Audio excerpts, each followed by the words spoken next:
पितृपक्ष एक ऐसा समय होता है जब सूर्य जो है कन्या राशि की ओर भ्रमण कर रहे होते हैं, यानी कि अपनी नीच राशि की ओर भ्रमण कर रहे होते हैं। तो ये एक ऐसा समय है जब हमें अपने आत्म बल की वृद्धि करना अति आवश्यक है। तो जब हम अपने पितरों के लिए, अपने पूर्वजों के लिए श्राद्ध कर्म, तर्पण आदि करते हैं, तो इससे हमारे जो आत्मबल है इसकी वृद्धि होती है।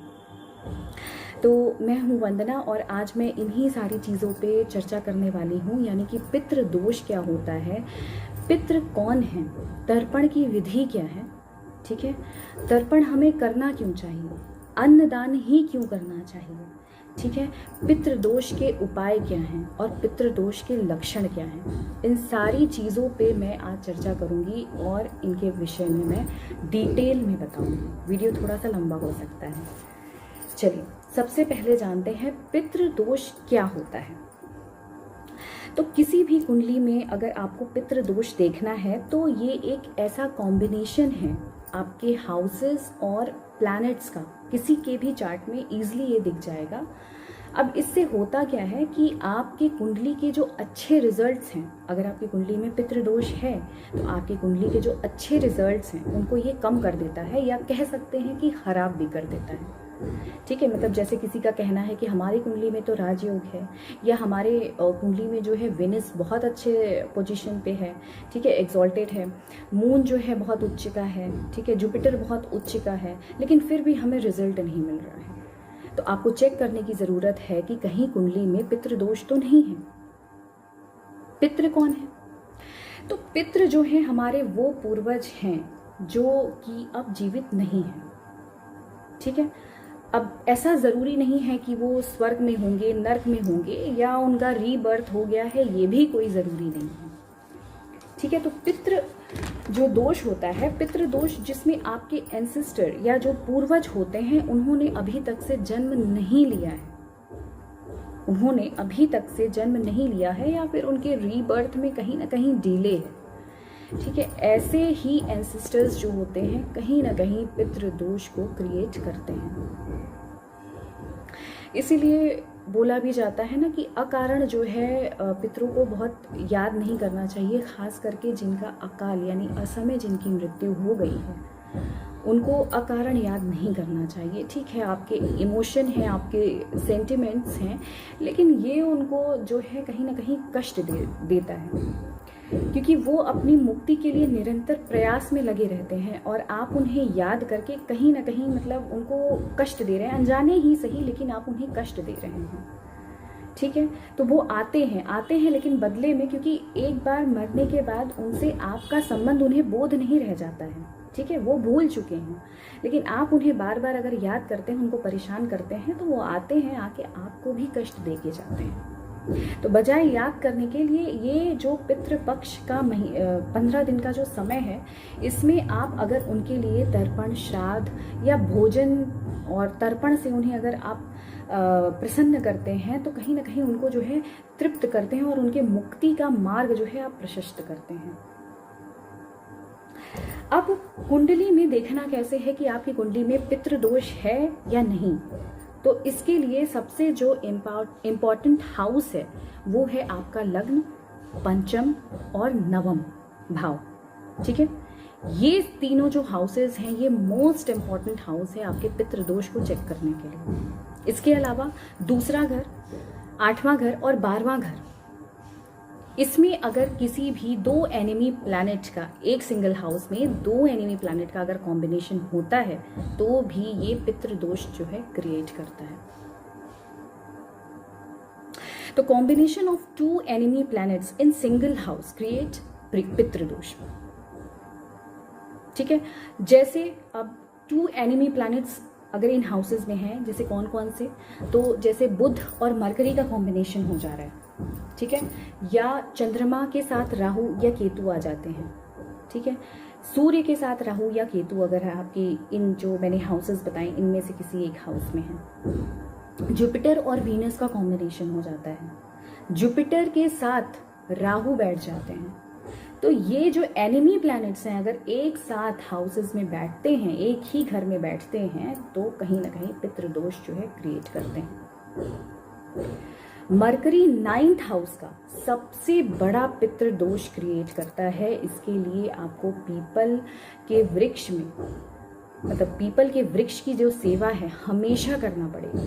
ठीक है, एक शनिवार को एक लोटा जल दे करके और एक दीपक जला करके अपने पितृ देवता से प्रार्थना करिए कि वो प्रसन्न हो।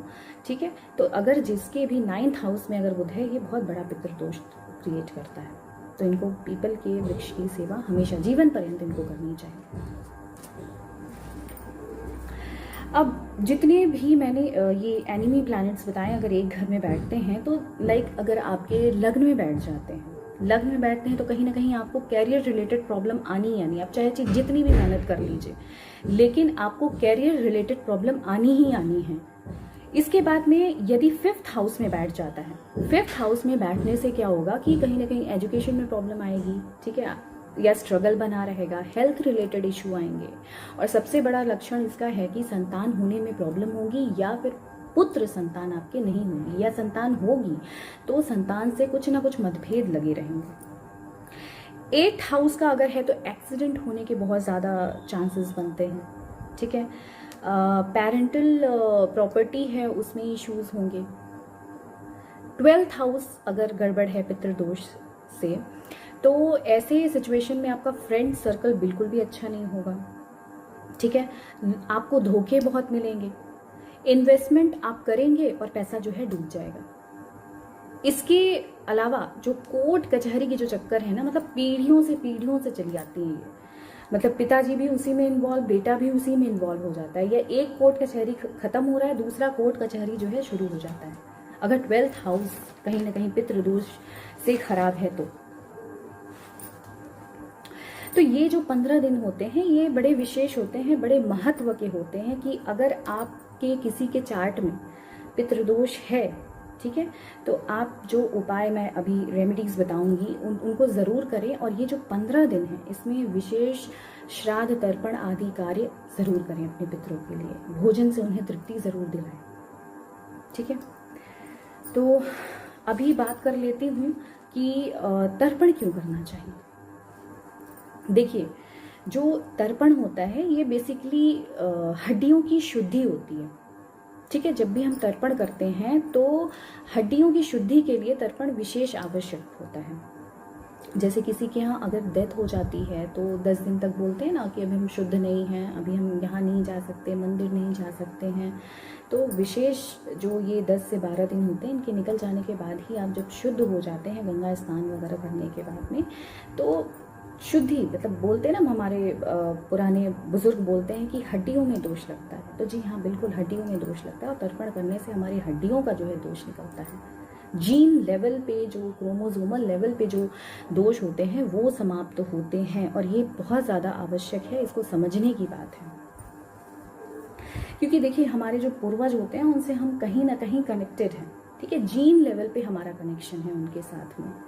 तो जब हम तर्पण देते हैं, तर्पण देने की भी एक विधि होती है ना, जब हम जल में खड़े होते हैं, उसके बाद में अंजलि में जल भरते हैं, काले तिल डालते हैं और दक्षिण दिशा की ओर मुख करके अपना जो है अपने पितरों को तर्पण उनका मतलब जल देते हैं और उनसे प्रार्थना करते हैं कि हमें जो है हमारे लाइफ से जो भी ऑब्स्टिकल्स हैं उनको हटाइए। ठीक है, तो हमारी जो बॉडी है, बॉडी से जो नेगेटिविटी है वो भी निकलती है। क्योंकि मैंने एक पानी पे भी वीडियो बनाया था, उसमें मैंने बताया था कि पानी जो है नेगेटिविटी को रिमूव करने में बहुत ही सक्षम होता है। तो यहाँ हम खड़े भी होते हैं, अंजलि से जल देते हैं, तो आप ऐसा नहीं कर रहे हैं कि आप अपने पूर्वजों को जल दे करके आप एहसान उनके ऊपर कर रहे हैं, आप खुद के ऊपर एहसान कर रहे हैं, है ना।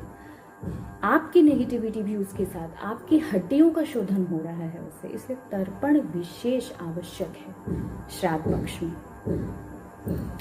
इसमें जो है तिथियां भी विशेष महत्व रखती हैं। जैसे कि आपके जो पिताजी हैं या दादाजी हैं, वो जिस दिन उनका डेथ हुआ है, जो एक स्पेसिफिक तिथि में उनका जो डेथ हुआ है, उसी तिथि में आपको श्राद्ध तर्पण आदि का कार्य इन 15 दिनों के भीतर करना चाहिए।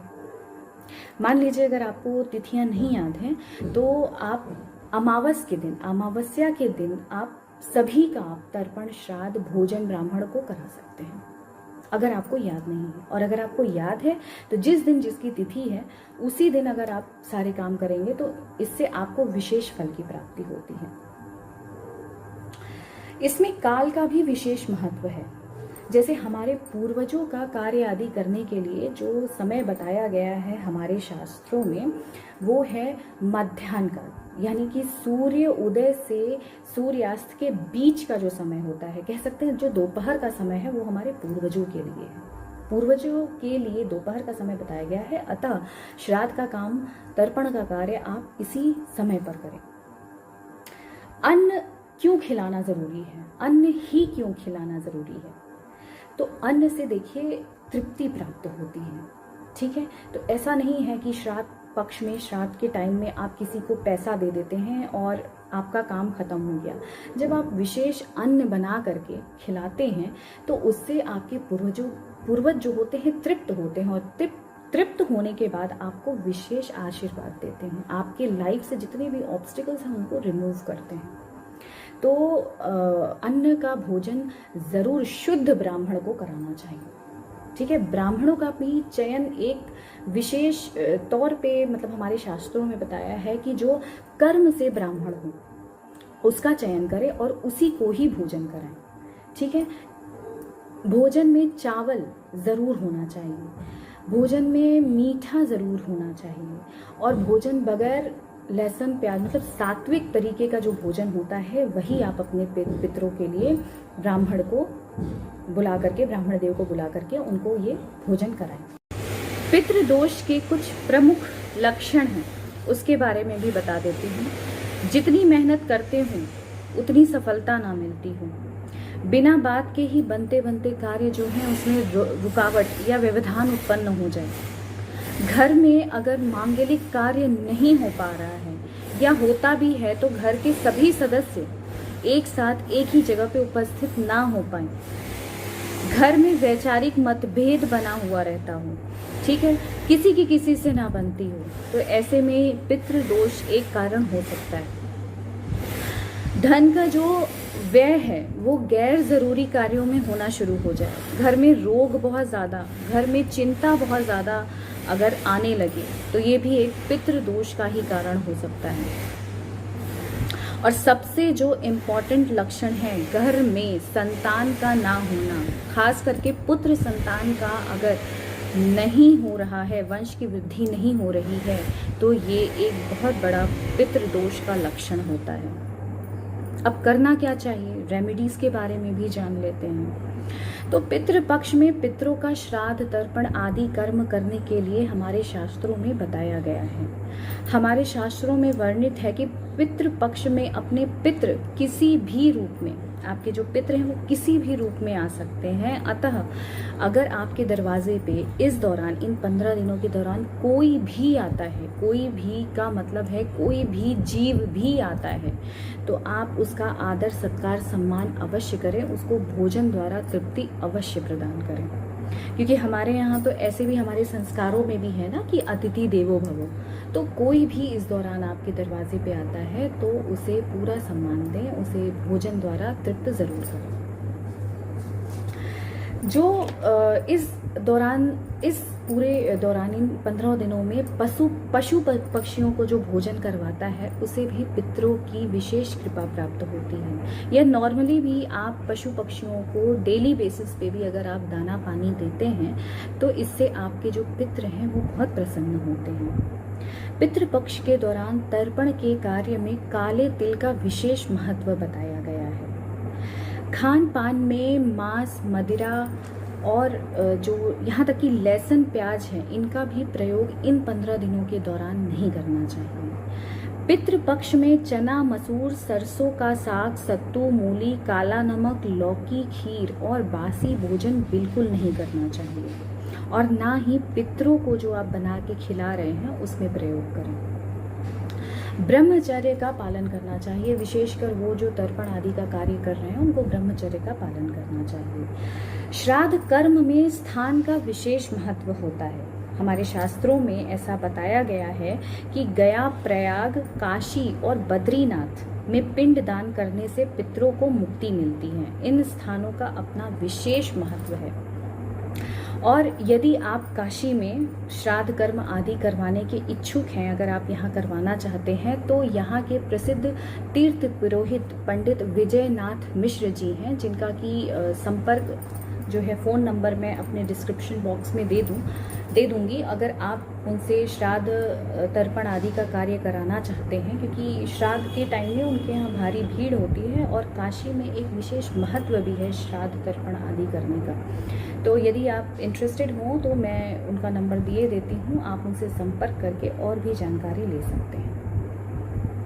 पितृपक्ष में ब्राह्मणों को भोजन कराने का विशेष महत्व है, लेकिन भोजन सात्विक होना चाहिए, इसका विशेष ध्यान रखना चाहिए। ब्राह्मणों के चयन के बारे में भी हमारे शास्त्रों में बहुत कुछ बताया गया है, यानी कि जो कर्म से ब्राह्मण हो उसी को भोजन आदि करवाना चाहिए। पितृपक्ष में नया वस्त्र ना तो पहनना चाहिए और ना ही खरीदना चाहिए, हाँ दान कर सकते हैं आप। तो बस इसी के साथ आज का ये वीडियो ख़त्म करती हूँ और उम्मीद करती हूँ कि आप मेरे इस वीडियो को ज़्यादा से ज़्यादा शेयर करेंगे, ताकि ये महत्वपूर्ण सी जो जानकारी है वो और लोगों तक भी पहुँच सके। और डिस्क्रिप्शन बॉक्स चेक करना मत भूलिएगा यदि आप काशी में अपने पितरों के लिए श्राद्ध तर्पण आदि कराना चाहते हैं।